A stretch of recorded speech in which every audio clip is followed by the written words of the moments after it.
Doctor Harish Kumar Singh, IGNOU regional centre Lucknow. आज आप लोगों के साथ पूर्व के लेक्चर के सारांश के साथ ही चीन के इतिहास पर एक नज़र डालेंगे, जिसमें पूर्व के व्याख्यान में हम लोगों ने देखा है कि अफीम युद्धों ने 2 अफीम युद्ध हुए थे 19वीं सदी में, और उन युद्धों ने चीन की जो एक तरह से बंद सोच थी उसको खोल दिया। खोल इस मायने में दिया कि बाहरी शक्तियां, साम्राज्यवादी शक्तियां अफीम युद्धों के मार्फत चीन की जो मंचू सरकार थी, जो लगभग 300 वर्षों से शासन कर रही थी, उसके आत्मगौरव और स्वाभिमान को तार तार कर दिया। दोनों युद्धों में पराजित किया। पहले नानकिंग की संधि और उसके बाद तेंसिन की संधि के तहत उन्होंने अपनी मन माफिक जो है चीन में व्यापार करने के लिए शर्तों को मनवाने में कामयाब रहे। नतीजा क्या निकलता है कि अपने 4000 वर्षों के लिखित इतिहास में हमने प्राचीन काल से देखा था कि कन्फ्यूशियस, लाओ त्से और ताओइज्म जैसे जो विचारक हुए, उन्होंने एक अमिट विरासत चीन को दी थी। विज्ञान तकनीक की चीन की उपलब्धियां चीन के साथ साथ दुनिया में बड़ी मूल्यवान रही। चाहे चीन का निर्माण, चीन की दीवार का निर्माण हो, घड़ी का आविष्कार हो, कागज हो, या कंपास जो कुतुबनुमा होता है, दिशा सूचक यंत्र होता है, छापे खाने की बात हो, इसमें चीन अग्रणी रहा। और उसके प्राचीन काल के विचारक जैसे फाहियान और ह्वेनसांग जैसे यात्री दुनिया के भागों में, खास करके भारत में आकर के और बुद्धिज्म से प्रभावित होते हैं और उसके तमाम भागों में जा करके एक बहुमूल्य दस्तावेज दुनिया को सौंपते हैं। मध्यकाल में चीनी समाज उसी प्राचीन विरासत को संवारे हुए रूढ़िगत गतिहीन आत्मगौरव की दुनिया से एक तरह से मग्न था और दुनिया से कटा था। लेकिन इन अफीम युद्धों ने चीन के दरवाजे दुनिया की शक्तियों के लिए खोल दिए। एक कहावत चल पड़ी कि चीन एक ऐसा खरबूजा है कि साम्राज्यवादी शक्तियों ने उसको आपस में बांट लिया। सेमी कोलाइजेशन चीन का 19वीं और 20वीं शताब्दियों में हुआ। चीन पूरी तरह से गुलाम कभी नहीं बना, लेकिन सेमी कोलाइजेशन हुआ। तो उसके पीछे चीन की ये अफीम युद्ध की नीति थी। भारत जो है ब्रिटेन का उपनिवेश था। ब्रिटेन भारत में अफीम की पैदावार करता था और वो ले जाकर के चाइना के बाजारों में बेचता था। जब चाइना के शासन ने मना किया तो 2 अफीम वार किए।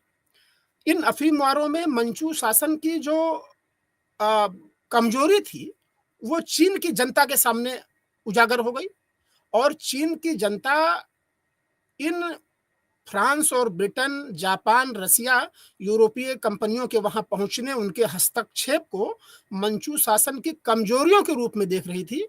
तो वो दोनों से नाराज थी। एक तरफ तो वो इन साम्राज्यवादी ताकतों के हस्तक्षेप से नाराज थी, और दूसरी तरफ मंचू शासन से नाराज थी कि भाई वो हमारे देश के जो आत्मगौरव है, उसकी सेपरेशन है, उसको वो रोक नहीं पा रहे हैं, और युद्ध दर युद्ध जो है पराजित हो रहे हैं, और अपमानजनक संधियां वो स्वीकार करने पर मजबूर हो रहे हैं। नतीजा क्या निकलता है कि इन अफीम युद्धों के बाद चीन में एक राष्ट्रवादी चेतना का फैलाव होता है। वो जो दरवाजा बंद था चीन का दुनिया के लिए, इस मामले में चीन के लोग बहुत आत्मसंतोषी थे। बताते चले कि चीन के लोगों का दशकों तक ये मानना था कि दुनिया में वो सर्वश्रेष्ठ हैं और बाहरी दुनिया से उनको संपर्क की कोई जरूरत नहीं है। जो भी खानाबदोश चीन में लंबे वक्त से कभी आए और आक्रमण किए, कुबलाई खान तक की बात कर रहा हूं, तो उनके बारे में चीनियों की अच्छी धारणा नहीं थी। अब यहाँ पर क्या होता है कि जब बाहरी शक्तियों के लिए दरवाजे खुल गए, नानकिंग और ताइपेंग की संधियों से हांगकांग का बंदरगाह मिल गया, 10 बंदरगाह यूरोपियों को और मिल गए, तो चीन एक तरह से चीन की अर्थव्यवस्था और चीन में बेरोक टोक इन पश्चिमी शक्तियों का आवागमन शुरू हुआ, और स्वाभाविक रूप से इनके संपर्क से वहां पर एक ऐसा वर्ग तैयार हुआ जो अपनी मंचू सरकार की नीतियों से नाखुश था और चीन को फिर से उसी आत्मगौरव और इस स्थिति में लाना चाहता था। तो वहां पर एक बॉक्सरों का एक संगठन बनता है और बॉक्सर विद्रोह होता है 1900 के आसपास। वो बॉक्सर विद्रोह एक तरह से बॉक्सर का आशय ही है मुक्केबाज संघ। उनका मानना था कि दरअसल इन मंचू सरकार को भी हटाना है, जो वहां की राजतंत्रात्मक सरकार थी, और उनके बहाने जो है इन पश्चिमी शक्तियों को भी चीन से हटाना है, जो हस्तक्षेप करके चाइना का आर्थिक, सामाजिक और राजनीतिक नुकसान कर रहे हैं। बक्सर विद्रोह को दबा दिया इन शक्तियों ने, और सम्राट का सपोर्ट करके, और फिर बक्सर समझौता होता है, उससे चीन की स्थिति और दयनीय हो गई। रही सही कसर जापान ने मंचूरिया पर आक्रमण करके जो है फिर से एक बार चीन को दिखा दिया कि भले विस्तार में आप बहुत बड़े टेरिटरी के मालिक हो, लेकिन एक छोटे से देश के सामने आप टिक नहीं सकते। ये सब चीन को अपमान झेलना पड़ा, और फिर मंचू शासन के खिलाफ चीन में एक तरह से विद्रोह के स्वर उभर पड़े। अब बात आती है 1911 की। 1911 एक ऐसा कालक्रम है जहां पर जाकर के जो है मंचू सरकार के खिलाफ एक रेवोल्यूशन होती है, और उस रेवोल्यूशन ने जो है एक तरह से शासन सत्ता से मंचू वंश को पदच्युत कर दिया। उसके पीछे एक ये था कि वहां पर जो है गणतंत्रात्मक सरकार बनेगी और फ्रांस के आइडियोलॉजी के आधार पर बनेगी। 1789 की फ्रेंच रेवोल्यूशन बनी थी, जहां पर स्वतंत्रता, समानता, बंधुत्व को लेकर के वहां पर लुई 16 को सत्ता से हटा करके और गणतंत्र सरकार बनी थी। हालांकि वो बाद में विफल रही कुछ समय के लिए 1818 तक, लेकिन वहां से प्रभावित होकर के चीन में जो है गणतंत्रात्मक सरकार बनती है। लेकिन ये गणतंत्रात्मक सरकार भी ज्यादा समय तक नहीं चल पाई। यहां पर यह ध्यान देना है कि आप देखें कि जो अफीम युद्ध हुए थे, उनकी वजह से सम्राट के प्रति जो दृष्टिकोण था चीनी जनता का, व्यापक बदलाव आया था। व्यापारिक संतुलन में कंपनी का प्रभाव चाइना के पक्ष से हट करके और ब्रिटेन और फ्रांस के पक्ष में चला गया, और इसकी वजह से जो है जो अफीम युद्ध हो रहे हैं और विभिन्न संधियां हो रही हैं, उसकी वजह से वहां पर विद्रोह, बक्सर विद्रोह हुआ, और बक्सर विद्रोह के बाद जो समझौता हो रहा है उसने चीन को और मतलब गर्त में ढकेल दिया। फिर वहां पर एक जनमानस रेवोल्यूशन करने के लिए विवश हो रहा है, और ये 1911 की क्रांति चीन के इतिहास में बहुत अहम है।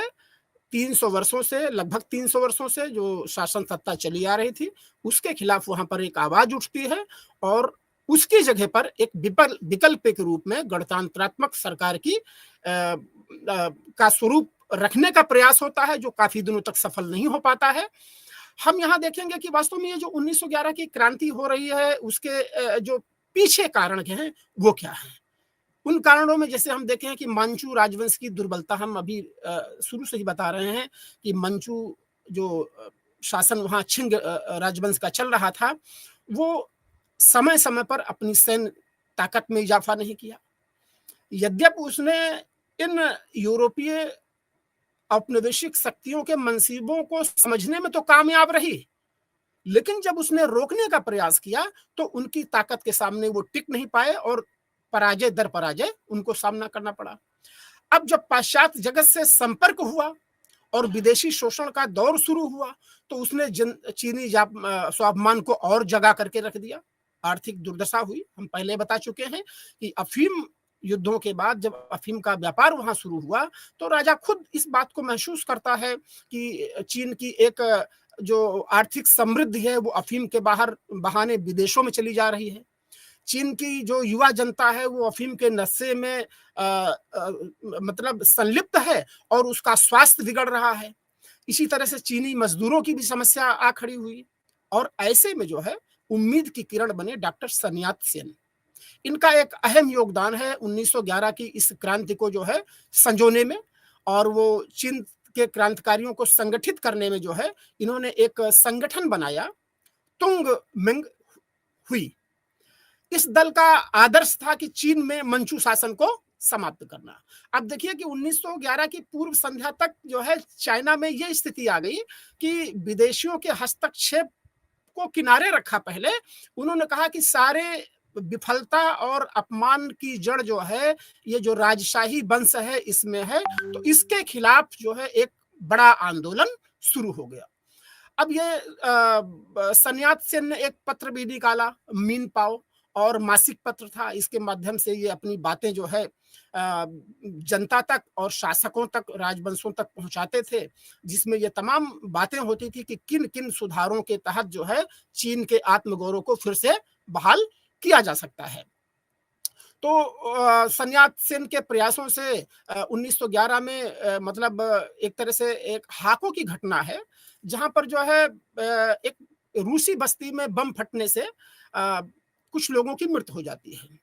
और वास्तव में यहाँ पर विद्रोही इकट्ठा थे और वो चाइना के खिलाफ, ईस्ट इंडिया कंपनी के खिलाफ कुछ प्लान बना रहे थे, लेकिन अचानक बम फटने से उस दलित बस्ती में अफरा तफरी मच दी है, और इसको जो है ईस्ट इंडिया कंपनी ने संज्ञान में लिया और विद्रोहियों की मांग की।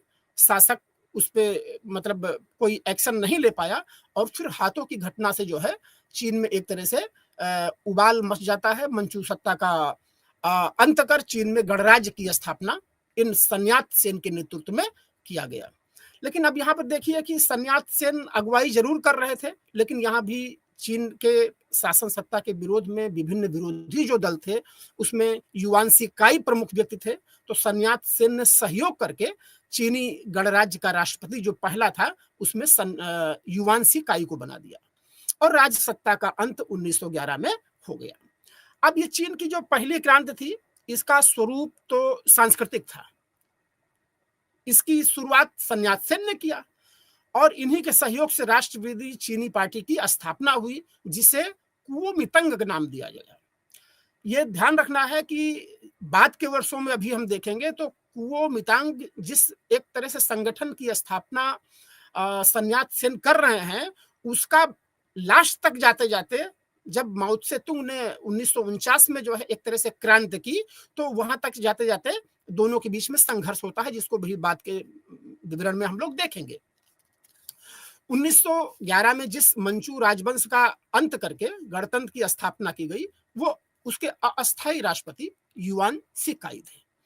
हमने अभी चर्चा की कि भाई बड़ी सूझबूझ से सन्यात सेन ने अगवानी खुद की, लेकिन जो है जब सत्ता की बात आई तो उन्होंने सूझबूझ से जो है युआन शी काई को उसका राष्ट्रपति बना दिया।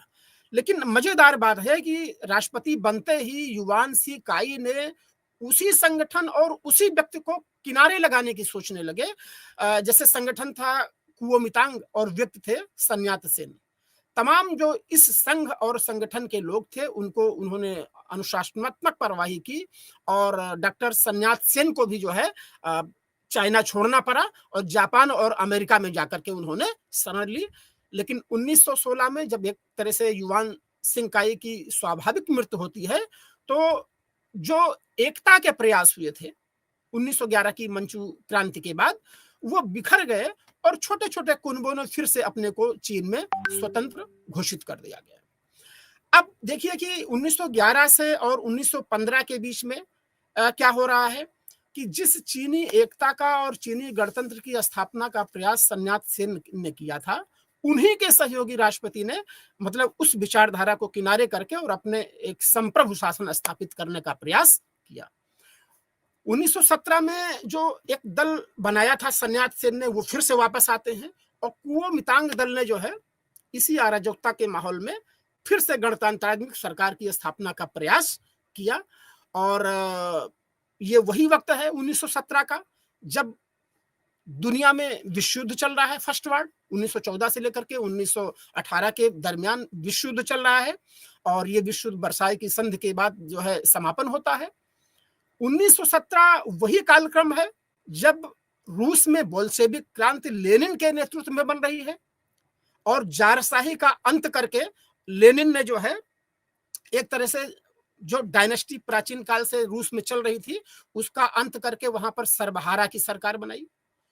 1917 का ये वही समय है जब एक तरह से मार्क्स और एंजेल की विचारधारा के आधार पर दुनिया के किसी एक बड़े हिस्से में सरकार का गठन हो रहा है। स्वाभाविक रूप से रूस में इस बोल्शेविक क्रांति का असर चीन पर भी पड़ा, और चीन में भी एक तरह से साम्यवादी दल का गठन 1921 के आसपास हो रहा है। अब आगे क्या होता है कि जो कोमिंतांग सरकार थी इनकी सन्यात सेन की, वो एक तरह से राष्ट्रवादी गणतांत्रिक सरकार थी जहां पर पूंजीपतियों और बड़े भूमिधरों को वाजिब महत्व था। लेकिन कम्युनिस्ट पार्टी की आइडियोलॉजी आप जानते हैं सर्वहारा की, जिसमें जो है पूंजीवाद का घोर विरोध किया जा रहा है। तो अब यहाँ पर इसमें चीन में ही दो तरह की विचारधारा 1921 के आसपास से पनपनी शुरू हो जाती है। एक तो सन्यात सेन के नेतृत्व में जो राष्ट्रवादी गणतांत्रिक सरकार है वो एक तरह से लिबरल और कैपिटलिज्म आइडियोलॉजी को लेकर के चल रही है। दूसरी जो है कम्युनिस्ट पार्टी गठित हो रही है और उस गठन के पीछे भी माओ त्से तुंग का ही हाथ है। वो जो है एक तरह से साम्यवादी मंतव्यों को लेकर के चल रही है और रूस की सफल साम्यवादी क्रांति से वो प्रभावित दिख रही है। अब आने वाले वक्त में चाइना में इसका विस्तार आप देखेंगे। लेकिन 1925 में जब सन्यात सेन का निधन होता है तो उनके जो उत्तराधिकारी होते हैं चांग काई शेक, चीन के मतलब राष्ट्रवादी सरकार के मुखिया बनते हैं चांग काई शेक, और वो एक तरह से सन्यात सेन की लिबरल आइडियोलॉजी को लेकर के आगे बढ़ते हैं।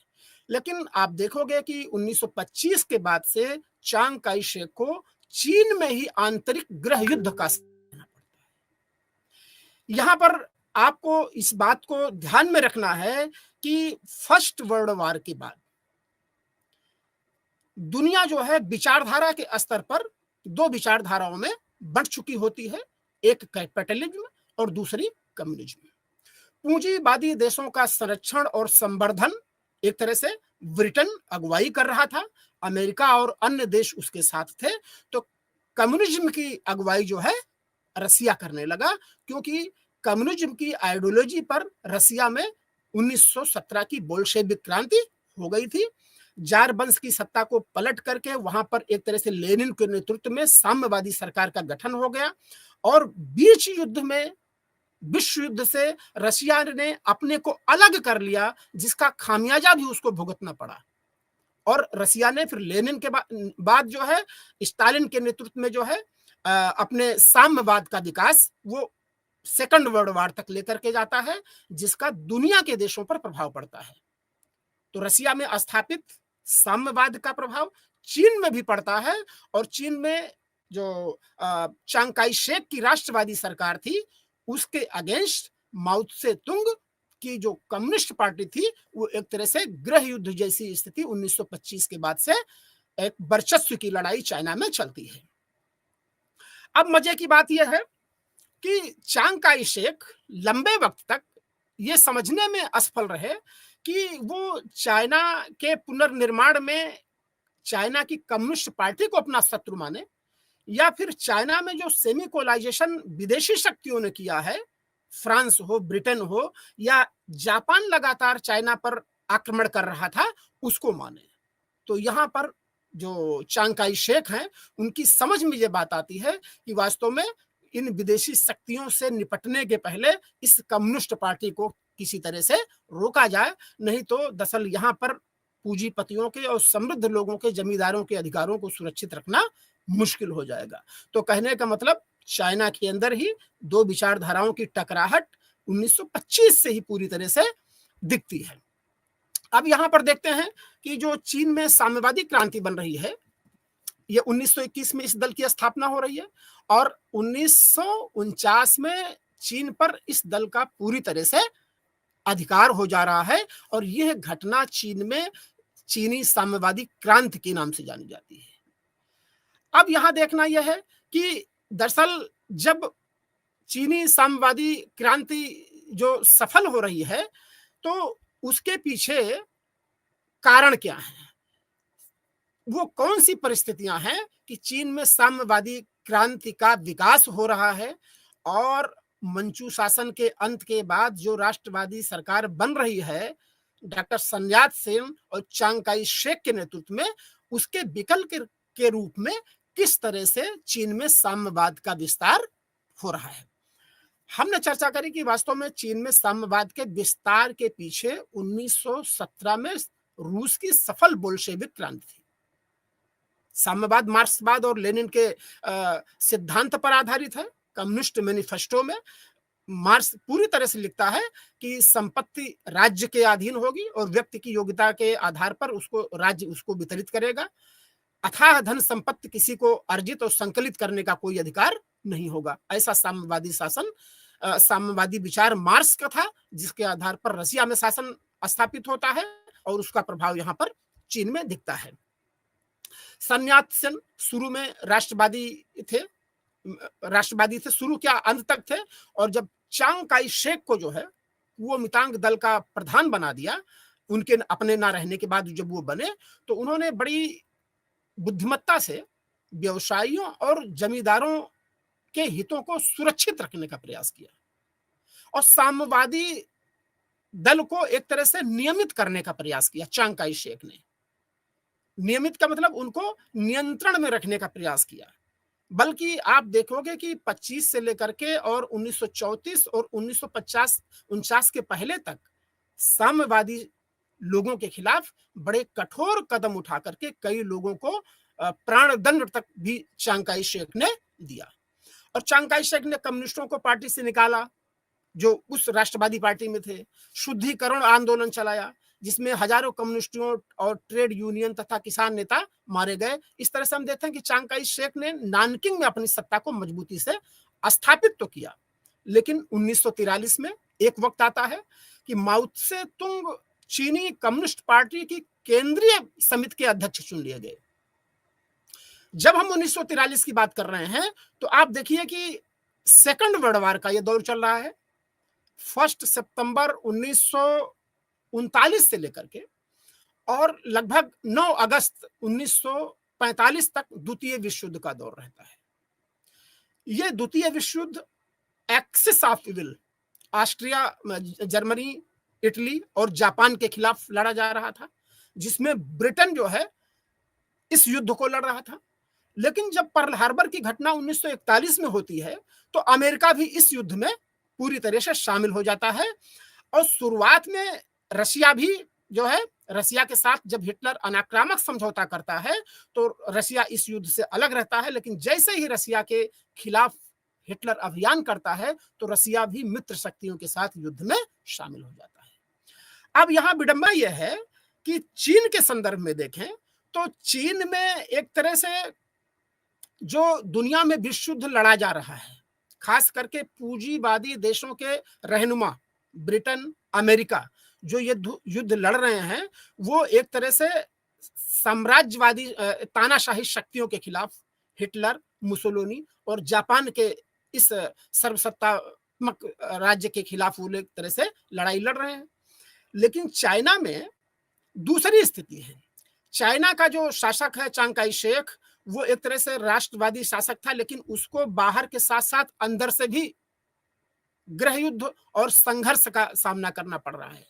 हमने अभी शुरू में बताया कि चांग काई शेक लंबे वक्त तक इस विचार पर कायम रहे कि जापानियों से ज्यादा खतरा कम्युनिस्टों से है, इसलिए चाइना के अंदर जो कम्युनिस्ट दल है उसको दबा दिया जाए। लेकिन फिर वही बात होती है कि सेकंड युद्ध के दरमियान जब जापान चाइना के एक बड़े हिस्से पर शासन स्थापित कर लेता है, कब्जा कर लेता है, तो चीन का राष्ट्रवाद हिलोरे लेने लगता है और कम्युनिस्ट लोग आह्वान करते हैं कि चांग काई शेक का कि आइए मिल करके जापानियों का के खिलाफ लड़ते हैं। अब इस स्थिति में ब्रिटेन और फ्रांस भी जो है रोकने की स्थिति में नहीं थे, क्योंकि अभी जो है साम्यवाद और पूंजीवाद की लड़ाई उतनी मुखर नहीं है। वो तो जापानी समर्पण के बाद जो है जर्मनी की स्थिति को लेकर के साम्यवाद और पूंजीवाद आमने सामने आ जाता है और 45 के बाद से कोल्ड वार की स्थिति दुनिया में शुरू होती है। लेकिन यहां पर क्या है, यहां पर चांग काई शेक ने जब कम्युनिस्टों ने आह्वान किया तो चांग शेक के साथ मिलकर के और जापानियों से लड़ने का प्रयास हुआ और जापानियों को रोकने का प्रयास किया। लेकिन यहां पर जापानी पराजय हो रही है हिरोशिमा और नागासाकी की बात। हिरोशिमा और नागासाकी में अमेरिकी परमाणु बम के बाद जो है जापान ने आत्मसमर्पण कर दिया।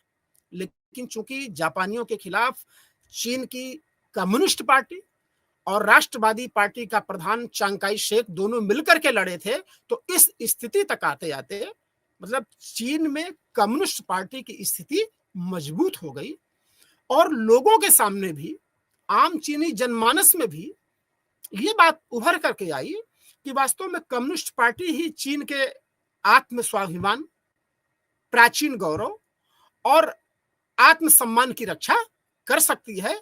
ये जो राष्ट्रवादी सरकार है, ये कहीं ना कहीं अभी तक जो है पराजित ही हो रही थी जापान जैसे देशों से।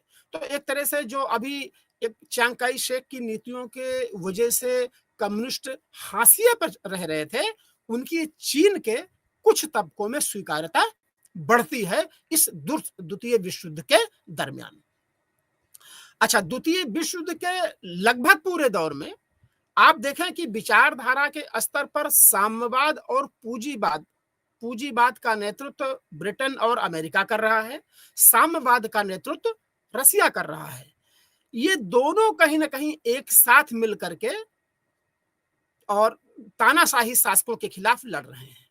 तानाशाही शासक कौन कौन है? जर्मनी, इटली और जापान।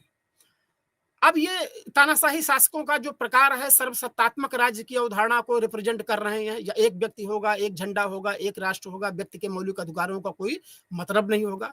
लेकिन जैसे ही जापान पराजित हो रहा है, तो अब ये सम्मिलित मित्र शक्तियों के बीच ही विरोधाभास जर्मनी की स्थिति को लेकर के और दुनिया में अपने अपने प्रकार की शासन प्रणाली के विस्तार को लेकर के एक तरह से कोल्ड वार की शुरुआत हो जाती है। ये बहुत महत्वपूर्ण स्थिति है चीन के संदर्भ में भी, क्योंकि इन्हीं प्रसंगों के आधार पर आप देखोगे कि चीन में 49 में एक रेवोल्यूशन हो रही है, जहां पर राष्ट्रवादी सरकार को सत्ता से हटा करके कम्युनिस्ट पार्टी आ रही है, जिसे अभी हम देखने का प्रयास करेंगे। हम देखते हैं कि इस द्वितीय विश्व युद्ध के दौरान चाइना में मतलब दुविधा की स्थिति है। राष्ट्रवादी सरकार और चीन की कम्युनिस्ट पार्टी माओ त्से तुंग के बीच एक तरह से गृह युद्ध की भी स्थिति है। अब चूंकि वैश्विक पटल पर वर्ल्ड वार चल रहा है और दुनिया में अब पर्ल हार्बर की घटना के पास ब्रिटेन और अमेरिका भी इसमें डायरेक्ट आ गए हैं, फ्रांस भी इन्वॉल्व है, भारत उपनिवेश था तो भारत भी अंग्रेजों के साथ ही लड़ रहा है क्योंकि भारत उसका उपनिवेश है। अब उस स्थिति में जब यहाँ पर गृह युद्ध चल रहा है, तो अमेरिका और ब्रिटेन ने बड़ी चालाकी से चीनी जनता को इस युद्ध में सपोर्ट पाने के लिए और वहां जो राष्ट्रवादी सरकार थी उसको मजबूत बनाने के लिए इन्होंने अपने अधिकारों में स्वाभाविक कटौती कर ली। 1 अक्टूबर 1949 को साम्यवादियों मतलब होता क्या है कि जब गृह युद्ध प्रारंभ हो जाता है तो साम्यवादी सेना ने पूर्वी चीन के अनेक भागों पर अधिकार कर लिया और उस अधिकार में जो है जो लोकतांत्रिक सरकार पहले से चली आ रही उसको अपदस्थ कर दिया। 1949 में ये सरकार अपदस्थ होती है और इनको शरण लेने के लिए चाइना को छोड़ना पड़ता है और फार्मोसा द्वीप जाना पड़ता है। फार्मोसा द्वीप को ताइवान कहते हैं और फार्मोसा का भारत के संदर्भ में भी एक अहम योगदान महत्व है। सुभाष चंद्र बोस के विमान ट्रेस होने का जो घटना है वो फार्मोसा में ही होती है। अब यहाँ हम समझने की ये कोशिश करेंगे कि वास्तव में इन साम्यवादी जो क्रांति होती है माओ त्से तुंग के नेतृत्व में 1949 में, उसकी सफलता के पीछे क्या कारण है? वो कौन कारण है जो 1911 की क्रांति के बाद जो राष्ट्रवादी सरकार बनी थी वो चाइना के लोगों के मान सम्मान और वहां के हितों को जब सुरक्षित नहीं रख पाई तो वहां पर ऐसी क्या मजबूरी आ गई कि एक तरह से साम्यवादी शासन प्रणाली की स्थापना हो रही है। तो इसके कारणों को हम देखें तो जैसे पहला है कुओमितांग दल की अलोकप्रियता एवं भ्रष्ट शासन। हमने बताया था कि सन यात सेन ने 1911 के बाद ही जो है एक दल बनाया था कुओमितांग और उसका उद्देश्य था कि मंचू शासन की जो समाप्त हुई है, उसके आधार पर बाद चीन का एक तरह से पुनर्निर्माण और विभिन्न खास करके पूंजीवादी और व्यापारियों उनके सबके हितों को सुरक्षित रखते हुए एक तरह से फ्रांस के गणतंत्र के आधार पर जो है उसके अनुरूप चीन में शासन को स्थापित करना। लेकिन सन्यात सेन के बाद और जब वहां पर सत्ता में और लोग आते हैं तो वो उस स्थिति को बनाए नहीं रह सके और कम्युनिस्ट पार्टी धीरे धीरे मजबूत हो रही है और कुओमिंतांग दल और राष्ट्रवादी सरकार धीरे धीरे अलोकप्रियता की तरफ बढ़ रही है। सैन्य संगठन और सैन्य रणनीति की कमजोरियां। अब ये जो दल बना था कुओमिंतांग, उसकी सैनिक कमजोरी ये थी कि उसके विरोध में ये भाव पैदा हो रहा था कि सरकारी कर्मचारी बहुत भ्रष्ट हैं, अक्षम है, सैनिकों को वेतन समय पर नहीं दिया जाता है, सैनिकों की भर्ती और पदोन्नति योग्यता के आधार पर ना होकर के और प्रलोभन और तुष्टिकरण के आधार पर होती है। अब किसी भी सरकार पर यह आरोप लगेगा तो जाहिर तौर पर आम जनमानस में उसके खिलाफ एक तरह से विरोध पैदा होगा और वही जो है चांग काई शेक सरकार के सैन्य कमजोरी के वजह से जनमानस में उसकी लोकप्रियता घटी और साम्यवादी लोकप्रियता एक तरह से बढ़ती है। समाज के विभिन्न वर्गों में सामाजिक आर्थिक असंतोष। 1911 की क्रांति के बाद समाज के विभिन्न तबके, चाहे मजदूर वर्ग हो या नौकरी पेशा वाला वर्ग हो या पूंजीपति वर्ग हो, सब ये लालायित था कि उसको अपने विकास के अवसर मिलेंगे। लेकिन दरअसल कहीं ना कहीं राष्ट्रवादी सरकार उन चीजों को दे पाने में सक्षम साबित नहीं हुई। कुओमिंतांग सरकार द्वारा किसानों की गरीबी को दूर करने के लिए कुछ नहीं किया गया। सूखे और अकाल के पीड़ित कृषकों की दशा बेहाल थी। शहरों में मुनाफाखोरी थी, सौदागरों की मंडियों में जो है दलाली की बातें चल रही थी और अमेरिकी प्रभुत्व चीन में अत्यधिक था और ऐसे में विदेशी पूंजीगत चीन जो था वो शोषण कर रहा था। विदेशी पूंजी जैसे चीन में रेलवे में भी लग रही थी क्योंकि उसका सेमिकोलाइजेशन हो चुका था और ये यूरोपीय कंपनियां जाकर के वहां पर मुनाफा कमा रही हैं। तो दरअसल इस विदेशी पूंजी का जो स्वरूप था वो चीन के व्यापार के पक्ष में ना होकर के मातृ देश और के पक्ष में था। इसका भी विरोध जो है वहां पर इस सरकार के अगेंस्ट हो रहा था कि इसकी लाचारी की वजह से ये आर्थिक नुकसान चीन का हो रहा है। तो कहने का आशय यह है कि कोई ठोस सामाजिक आर्थिक और कार्यक्रम पेश करने में जो है ये राष्ट्रवादी सरकार सफल नहीं हो पाई।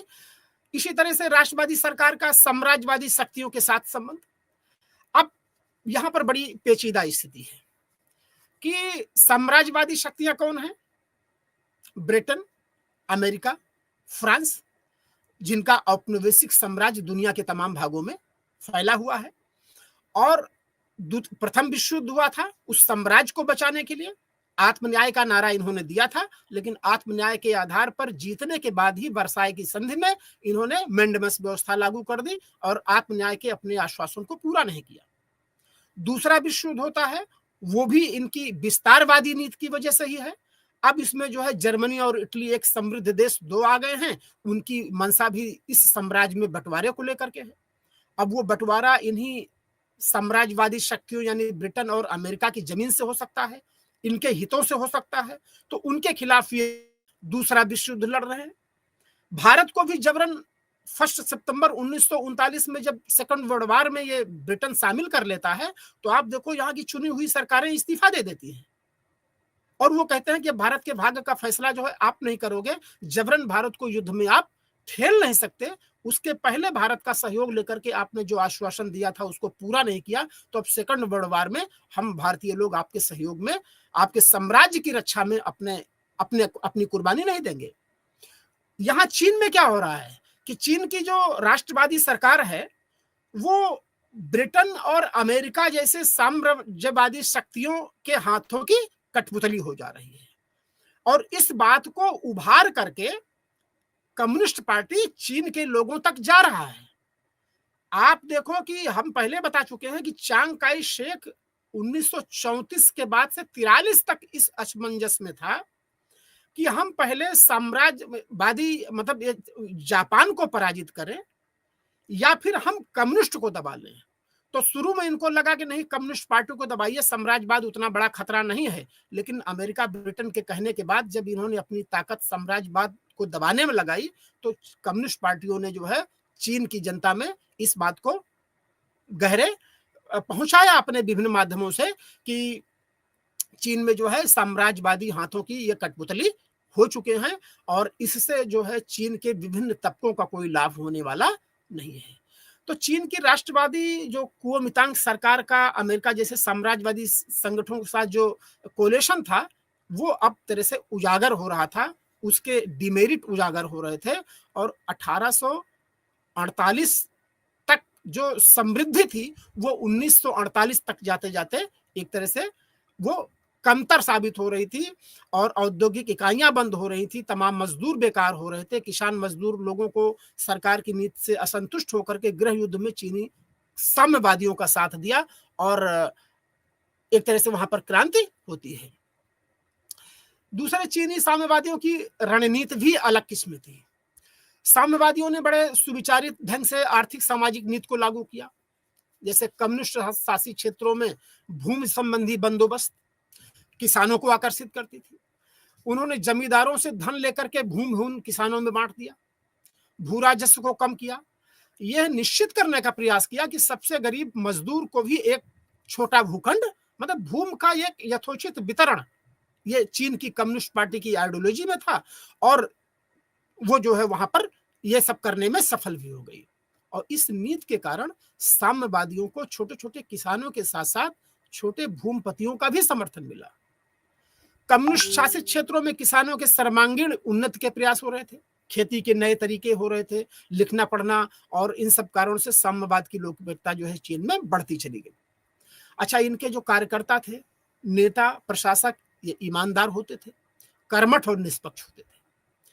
माओ त्से तुंग हो गए, चाओ एन लाई हो गए, लिन पियाओ हो गए, ये पूरी तरह से चाइना के देश के विकास के प्रति समर्पित थे और सामाजिक न्याय के प्रति समर्पित थे। उनके नेतृत्व में साम्यवादी सेना युद्ध का संचालन अत्यंत कुशल हो रहा था, गुरिल्ला युद्ध चल रहा था और साम्यवादी अत्यंत इस युद्ध में दक्ष थे, जिनका मुकाबला राष्ट्रवादी सरकार के बस की बात नहीं रही गई। और यहां पर यह भी ध्यान देना है कि सेकंड वर्ल्ड वॉर के बाद ब्रिटेन जो अब तक इसकी अगुवाई कर रहा था, वो द्वितीय विश्व युद्ध में जीत तो जाता है, लेकिन जीतने के बाद भी ब्रिटेन की गलियों में जश्न जैसा माहौल नहीं था, क्योंकि जो उसकी एक छत्र कभी सूर्यास्त न ढलने वाला एक जो मोनोपोली थी, वो अब एक तरह से वो कमजोर दिख रही है। तो द्वितीय विश्व युद्ध में जीतने के बाद भी ब्रिटेन जश्न के मूड में नहीं था, बल्कि उसकी आर्थिक स्थिति बड़ी खराब थी और वहां सत्ता में भी परिवर्तन आ जाता है, तो वो अब बाह्य हस्तक्षेप करने के लायक नहीं थे या फिर उतने मजबूत भी नहीं थे। और अमेरिका ने भी जो है दूसरे मोर्चों पर, दूसरी जगहों पर अपने को इन्वॉल्व किया। चाइना के मामले में, चीन के मामले में ब्रिटेन और अमेरिका सेकंड वर्ल्ड वॉर के बाद चाइना में क्या हो रहा है, इसमें डायरेक्ट जो है इस क्रांति में राष्ट्रवादियों की मदद वो नहीं कर पा रहे थे और इसी का नतीजा था कि चाइना में क्रांति हो रही है। साम्यवादियों को जो सफलता मिल रही है, उसके तहत जैसे कुओमितांग कमांडरों को धीरे धीरे अपने पक्ष में कर लिया। इसी तरह से साम्यवादियों की सफलता का कारण उनकी बढ़ती हुई शक्ति के साथ साथ उस दल के अनुपात में निरंतर विस्तार होना था। साम्यवादी विचारों को लेकर के जब आम जनमानस के पास ये लोग जाते हैं, तो जनमानस को ये एक बेहतर विकल्प के रूप में दिखाई पड़ता है। और चीन में साम्यवादी क्रांति 1949 में हो जाती है। राष्ट्रवादी सरकार को अपदस्थ कर लिया जाता है और भाग करके ये फार्मोसा द्वीप में जो है जाके शरण लेते हैं और अब वो ताइवान में आज भी उसी रूप में बरकरार है। संयुक्त राष्ट्र संघ भी 1945 में बन जाता है। जब चीन में क्रांति हो जाती है तो अमेरिका फिर सक्रिय होता है और वो चीन को लंबे वक्त तक मान्यता नहीं देता है, बल्कि चीन की राष्ट्रवादी सरकार यानी ताइवान की सरकार को ही चीन जो है मान्यता देता है, संयुक्त राष्ट्र संघ में भी रखता है। लेकिन यहां क्या हो रहा है कि कम्युनिस्ट क्रांति के बाद चीन को समर्थन मिलने लगा रूस से। क्यों? क्योंकि द्वितीय विश्व युद्ध के बाद जर्मनी के मोर्चों को लेकर के पूर्वी जर्मनी पर रशिया का अधिकार हो गया और पश्चिमी जर्मनी पर पूंजीवादी देशों ब्रिटेन और अमेरिका का अधिकार हो गया और एक तरह से जर्मन दीवार खड़ी हो जाती है। तो जो हम अभी चर्चा कर रहे थे कि कोल्ड वार की स्थिति आ जाती है, तो कोल्ड वार का आशा ही यही हुआ कि भाई आमने सामने का युद्ध न लड़ करके 1945 के बाद, सेकंड वर्ल्ड वॉर के बाद अपने अपने हितों का ही रक्षा की जाएगी दुनिया के भागों में। तो एक तरफ से रसिया के नेतृत्व में जहां जहां मौका मिलता था, गणतंत्रात्मक सरकार को हटा करके वहां पर साम्यवादी सरकार की स्थापना का प्रयास होता था। अमेरिका ब्रिटेन क्या करते थे कि कैपिटलिज्म आइडियोलॉजी के आधार पर पूंजीवादी सरकार की स्थापना करते हैं, ये वार्सा पैक्ट बनाते हैं, और उधर जो है रशिया भी जो है एक संगठन बनाता है जिसके माध्यम से कम्युनिस्ट हितों को संरक्षित करने का प्रयास करते हैं। अब यहां रसिया का प्रत्यक्ष सहयोग जो है चीन की कम्युनिस्ट पार्टी को मिल जाता है और एक तरह से कम्युनिस्ट विचारधारा एक बड़ी मजबूती के साथ रसिया के साथ बाद चीन में स्थापित होती है। और इन फ्यूचर जब रसिया की कम्युनिस्ट आइडियोलॉजी तार तार होती है, खंडित होती है, रसिया का विघटन होता है कोल्ड वार के बाद, उसके बाद भी चीन की एक तरह साम्यवादी विचारधारा लिबरल आइडियोलॉजी के तहत आज भी दुनिया के सामने मुस्तैदी से मुकम्मल तरह से खड़ी है। यहां हम देखेंगे कि जो चीन की कम्युनिस्ट पार्टी की सरकार बन रही है, जो क्रांति हो रही है लाल क्रांति, उसका चीन के संदर्भ में और वैश्विक संदर्भ में क्या प्रभाव पड़ रहा है, ये समझना बहुत महत्वपूर्ण है। तो हम देखते हैं कि जैसे 1 अक्टूबर 1949 को जो साम्यवादियों ने लोक गणराज की स्थापना की, इसमें साम्यवादी शासन की स्थापना हुई। इस स्थापना के साथ साथ चीन का एक तरह से रूपांतरण हो रहा है, कायापलट हो रहा है। पूरे विश्व में गहरे इसका प्रभाव आने वाले वर्षों में दिखेगा, जिसे हम ताइवान तिब्बत के संदर्भ में भी देख सकते हैं।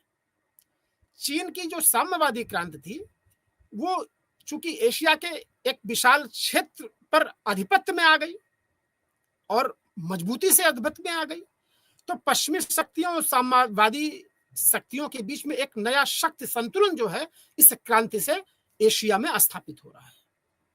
तीसरा हम देखते हैं कि साम्यवादी क्रांति की सफलता ने, जो दशकों से चीन में गृह युद्ध चल रहा था राष्ट्रवादियों और साम्यवादियों के बीच में, चांग काई शेक और माओ त्से तुंग के बीच में, वो पूरी तरह से समाप्त हुआ और माओ ने सत्ता सैनिक संग्राम के साथ साथ जो है अब अपनी साम्यवादी योजनाओं के तहत चीन के सामाजिक आर्थिक राजनीतिक पूरे मानदंड को बदल करके रख दिया, जिसको तब से लेकर के आज तक इसके विस्तार को हम देख सकते हैं।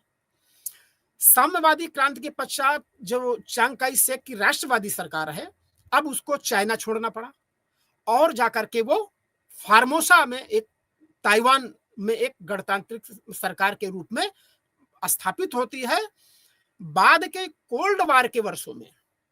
और जब कोल्ड वार खत्म हो गया तब से अब तक लेकर के वो राष्ट्रवादी सरकार दुनिया के दोनों ध्रुवों, जो खास करके रशिया रहा हो पहले, अब उसकी नुमाइंदगी चीन कर रहा है और ब्रिटेन और अमेरिका दूसरे ग्रुप की नुमाइंदगी कर रहा है, उसका एक तरह से एक सामरिक महत्व का केंद्र ताइवान हो गया, फार्मोसा द्वीप हो गया। तीसरे देख रहे हैं कि साम्यवादी क्रांति के बाद चीन में जो सबसे बड़ी प्राथमिकता थी वो अंतर्राष्ट्रीय जगत में मान्यता प्राप्त करने की थी।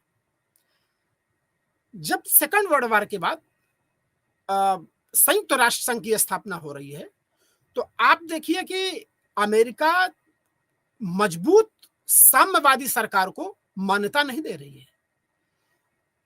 तमाम प्रयासों के बावजूद अमेरिका ने ताइवान की फार्मोसा द्वीप की एक कमजोर सरकार को, चांग काई शेक को संयुक्त राष्ट्र में स्थान दे रहा है और उनको मान्यता भी दे रहा है, जबकि उसी संयुक्त राष्ट्र संघ का जो अस्थायी सदस्य था रसिया, वो क्रांति के तत्काल पश्चात चीन को मान्यता दे रहा है।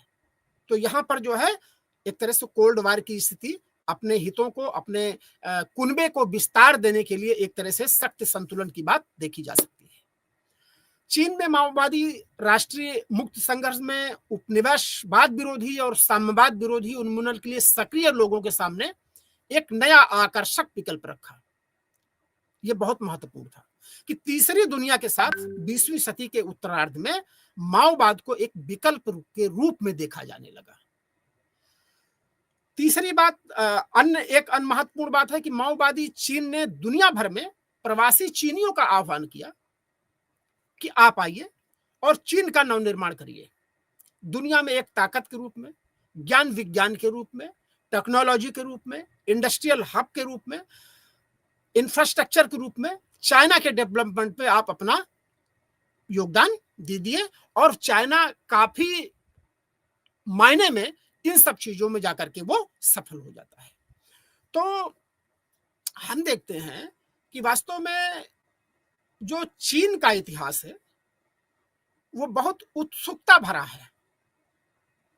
प्राचीन काल से लेकर के 19वीं शताब्दी तक चीन में जो विभिन्न राजवंशों ने शासन किया था और तमाम जैसे बाहरी लोगों ने आकर के वहां पर शासन स्थापित किया, जैसे कुबलई खान की बात करते हैं, लेकिन जब 19वीं और 20वीं शताब्दी में जो सबसे दीर्घजीवी मंचू शासन प्रणाली थी, उसका सामना दुनिया की तमाम ताकतवर शक्तियों से होता है। इंडस्ट्रियल रेवोल्यूशन यूरोप में होती है और सामुद्रिक खोजें होती हैं। उन सामुद्रिक खोजों ने जो है शक्ति के मानदंड को बदल करके रख दिया। अब स्थल पर सामरिक शक्ति का महत्व द्वितीयक हो गया और समुद्र की सामरिक शक्ति का महत्व सबसे अहम हो गया। आशय ये कि जो देश सामुद्रिक शक्ति की महत्व को पहचान करके उस पर अपने को अजेय बनाएगा, दुनिया में वही राज करेगा। तो कभी पुर्तगाली तो कभी डच इसमें आगे रहे। पुर्तगालियों की तो ब्लू वाटर नीति चलती थी भारत के संदर्भ में ही, अरब सागर में, लेकिन उसका स्थान फिर धीरे धीरे ब्रिटेन ने ले लिया। और जब समुद्रिक मार्ग से ब्रिटेन लोग जब चीन पहुंचे तो चीन के राजवंश का जो ये दंभ था कि हम अपराजेय हैं, हमें बाहरी दुनिया से साथ संपर्क की कोई जरूरत नहीं है। अतीत में हमने दुनिया को तमाम ज्ञान विज्ञान दिया है, कागज दिया है, छापा खाना दिया है और विचारकों की एक श्रृंखला दी है। मैंने कन्फ्यूशियस की मैं बात कर रहा हूं, ताओइज्म की बात कर रहा हूं। एक विदेशी पर्यटकों में हम फाहियान और ह्वेनसांग जैसे ऐसे मतलब यात्रियों को दिया है जिन्होंने दुनिया के भागों को देखा और उसको संग्रहित करके दुनिया के मानस पटल पर रखा। लेकिन जब आधुनिक युग में यूरोप में इंडस्ट्रियल रेवोल्यूशन हो रही थी, यूरोप प्रगति के दहलीज पर चल रहा था, तो चाइना आत्मश्लाघा में था, अपने को बंद था और कर रखा था। लेकिन जब यूरोपीय संपर्क हुआ तो मजबूरन चाइना की सरकार को अपने इस दीवार को तोड़ना पड़ा। वो दीवार कौन थी? हम दुनिया से संपर्क नहीं रखेंगे, हम दुनिया को अपने ज्ञान विज्ञान की चीजों को साझा नहीं करेंगे। अब उनको मजबूरन में अफीम वार के बाद इन चीजों को, अपने बंदरगाहों को, अपने व्यापार को खोलना पड़ा। तो 19वीं शताब्दी तक चीन का व्यापार जो पहले चीन के पक्ष में था, रेशम हो गया और कागज हो गया, इस तरह की जो चीजें चीनी उत्पाद थे वो चीन के पक्ष में जाते थे और प्राचीन काल से व्यापार होता था। लेकिन आधुनिक शासन प्रणाली ने, आधुनिक हस्तक्षेप ने चीन के इस जो है हित लाभ को किनारे कर दिया और अब एक तरह से चीन का अर्ध औपनिवेशीकरण हो गया। अब अर्ध औपनिवेशीकरण होने के बाद फिर जो शासन सत्ता चीन में थी वो इनको रोक पाने में सफल नहीं हो पा रही है और फिर यहीं से चीन में एक तरह से आधुनिकता का दौर शुरू होता है। चीन के लोगों ने पश्चिमी ज्ञान विज्ञान के संपर्क में, इनके संपर्क में आने के बाद फिर वो आधुनिकता की ओर आगे बढ़ते हैं। यहां हम देख रहे हैं कि जो चीन है वो अब अतीत के गौरव की उपलब्धियों के साथ साथ वो अपने आधुनिक हित को पहचानने की कोशिश कर रहा है। अपने को दुनिया के अलग थलग रखने का जो उसका एक पैमाना था, अफीम युद्धों के बाद वो बदल गया और इसके बाद यूरोपियों के साथ अन्य अंग्रेजी देशों के लिए जो व्यापार वाणिज्य के दरवाजे खुल जाते हैं, उसने जो है मजबूरी में जो है चीन को सोचने पर विवश किया। और वो सोच ये थी कि जब तक हमारी शासन सत्ता मजबूत नहीं होगी तब तक हम इन विरोधियों को, इन साम्राज्यवादी ताकतों को हम रोक नहीं सकते हैं। तो चीन 19वीं शताब्दी तक जहां उसकी स्थिति की भाई एक खरबूजे की तरह से है, अब हम अपने लेक्चर को समराइज करेंगे, और उस खरबूजे को जो है औपनिवेशिक शक्तियों ने जो है फांक फांक में बांट लिया। ये वो तब कर पाए जब शासन सत्ता की कमजोर स्थिति वहां पर थी और उसके खिलाफ, जैसे मैंने चर्चा करा कि वहां बक्सर विद्रोह हो रहा है। बक्सर विद्रोह एक तरह से चीनी शासन सत्ता के साथ साथ यूरोपीय साम्राज्यवादी हस्तक्षेप के खिलाफ भी वो विद्रोह था, लेकिन उस विद्रोह को दबा दिया जाता है और फिर आगे जाकर के वो विद्रोह एक तरह से क्रांति के रूप में फूटता है, और वो क्रांति थी मंचू सत्ता का समापन 1911। इस क्रांति ने जो है, क्रांति के नायकों ने भली भांति ये समझ लिया था कि वास्तव में अब चीन का अगर पुनर्निर्माण करना है तो बाहरी हस्तक्षेप को रोकने के साथ साथ चीन की इस लचर सरकार को भी हटाना जरूरी है। ये लचर सरकार कौन थी? छिंग वंश, जो मंचू शासन पिछले 300 वर्षों से शासन कर रहा था। तो देखिए कि आप सन्यात सेन का उद्देश्य ही होता है कि इस मंचू शासन को अपदस्थ करना। और फिर जब राष्ट्रवादी सरकार बनती है तो एक वक्त लगा कि अब राष्ट्रवादी सरकार चीन का पुनर्निर्माण करेगी और चीन को फिर से जो है दुनिया के राष्ट्रों के पैरेलल लाएगी। शासन की जो अब तक तमाम संधियों के माध्यम से लाचारगी थी, चाहे नानकिंग हो या ताइपेंग विद्रोह हो या बक्सर विद्रोह के बाद जो संधि हुई, इसमें शासन की लाचारगी दिख रही है। वो इस रूप में कि इन औपनिवेशिक शक्तियों ने मनमाफिक संधि, समझौते और व्यापार की बातों को शासन सत्ता से मनवाने के लिए दबाव डाला और उसको मनवा भी लिया। अब उसके खिलाफ जो ये विद्रोह हुआ और राष्ट्रवादी सरकार बनती है तो लोग ये उम्मीद कर रहे थे, विभिन्न तबके उम्मीद कर रहे थे कि राष्ट्रवादी सरकार चीन के मतलब मान सम्मान को बना करके रखेगी, लेकिन ये लंबे वक्त तक नहीं चल पाया। 1925 में जब सन्यात सेन का निधन हो रहा है तो चांग काई शेक उस राष्ट्रवादी सरकार के मुखिया बन रहे हैं। अब चांग काई शेक का जो 1925 से लेकर के 1949 का दौर है, वो दौर चाइना की आंतरिक राजनीति के साथ साथ वैश्विक परिदृश्य में जो वैचारिक उथल पुथल हो रही है उससे गहरे प्रभावित हो रहा है। एक तो चीन की कम्युनिस्ट पार्टी, जो एक तरह से चांग काई शेक की एक तरह से अपोजिट विचारधारा थी। हम पहले चर्चा कर चुके हैं कि पूंजीवाद और साम्यवाद। चांग काई शेक जो राष्ट्रवादी शासक था वो पूंजीवादी हितों को लेकर के और जमींदारों के हितों को, व्यापारियों के हितों को लेकर के चल रहा था, जबकि जो कम्युनिस्ट पार्टी थी वो रूस की बोल्शेविक क्रांति से प्रभावित थी। तो यहाँ पर 25 से लेकर के और 43 के आसपास तक का युग चीन में एक तरह से गृह युद्ध की स्थिति आ जाती है। राष्ट्रवादी सरकार बाह्य साम्राज्यवादी ताकतों से लड़ने के साथ साथ अपने अंदर ही एक दूसरी विचारधारा साम्यवाद से लड़ रही है, माओ त्से-तुंग की कम्युनिस्ट पार्टी से लड़ रही है। लेकिन जापान के पुनः चीन पर आक्रमण और द्वितीय विश्व युद्ध की घटनाओं ने चीन के इस गृह युद्ध में बड़ा रोमांचकारी बदलाव ला करके रख दिया, क्योंकि दुनिया की जो पूंजीवादी हितों की संवर्धक सरकारें, खास करके ब्रिटेन और चीन थी, उसका डायरेक्ट सपोर्ट चीन की राष्ट्रवादी सरकार को नहीं मिला। और सेकंड वर्ल्ड वार का जब समापन हो रहा है, हिरोशिमा और नागासाकी पर अमेरिका के पर्ल हार्बर मतलब बम ब्लास्ट के बाद, परमाणु बम के बाद, तो चीन में भी एक तरह से उस राष्ट्रवादी सरकार के खिलाफ आंदोलन का माहौल अपने अंतिम स्वरूप में था। संयुक्त राष्ट्र संघ की तमाम चीजों को दरकिनार करते हुए चीन में माओ त्से तुंग के खिलाफ एक तरह से माओ त्से तुंग ने एक तरह से साम्यवादी विचारों को लेकर के मजदूरों के पास गए, छोटे जमींदारों के पास गए, श्रम और जनता के पास गए, व्यापारियों के पास गए, और इन 25 से लेकर के 43 के गृह युद्धों और तमाम स्थितियों में उन्होंने चीन के आम जनमानस में अपनी पैठ को बनाने का प्रयास किया।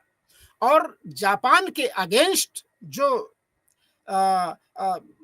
आत्मसम्मान की लड़ाई कम्युनिस्ट पार्टी लड़ रही थी, वो उसका भी लाभ मिला, और अंततः चीनी जनता को ये समझ में आती है कि वास्तव में यही चीनी के हितों का संवर्धन कर सकते हैं।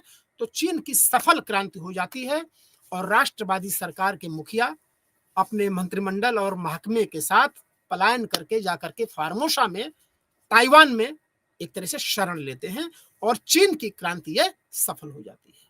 अपने पिछले लेक्चर से लेकर के अभी तक हमने देखा कि वास्तव में 19वीं और 20वीं शताब्दी में विभिन्न घटनाओं ने चीन की स्थिति को कैसे बदल करके रख दिया।